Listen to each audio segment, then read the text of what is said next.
सबसे इम्पॉर्टेंट चीज़ क्या है जो मुझे पर्सनल लगता है, जो हम अभी यूनिवर्सिटी में जाके पढ़ा रहे हैं बच्चों को, ठीक है। हालांकि बहुत सारी चीज़ें ज़रूरी है, लेकिन जो सबसे इम्पॉर्टेंट चीज़ है वो कम्युनिकेशन। बहुत सारे लोगों में बहुत कम कॉन्फिडेंस होता है बिकॉज उनको कम्युनिकेट ही नहीं करना आता प्रॉपरली। जब उनका इंटरव्यू लेने के लिए कोई आता है बाहर से, तो वो एक्सप्रेस ही नहीं कर पाते अपने आप को। वो इतना डर जाते हैं कि हम फेल हो जाएंगे तो क्या होगा। माँ बाप का भी प्रेशर होता है पीछे से, क्योंकि माँ बाप ने कोई 6-7 लाख रुपए लगाए होते हैं, उसके एडमिशन के ऊपर खर्च कर दिए होते हैं। साथ साथ उसको वो देखता है कि किसी और का प्लेसमेंट हो रहा है, मैं तो नहीं रह जाऊंगा कहीं। तो वो बोलने में तकलीफ होती है उसको, अपनी बात रखने में तकलीफ होती है उसको।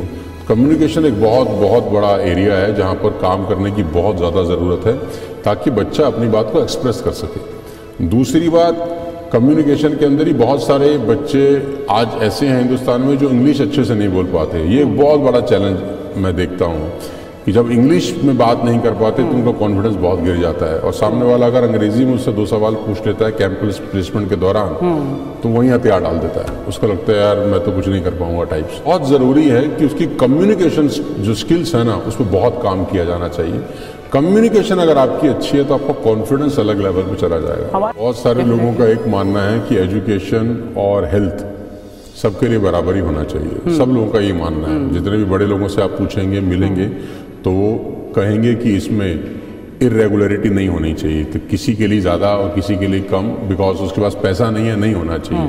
ये 2 चीज़ों पे अधिकार सबका बराबर होना चाहिए, हेल्थ के ऊपर और एजुकेशन के ऊपर।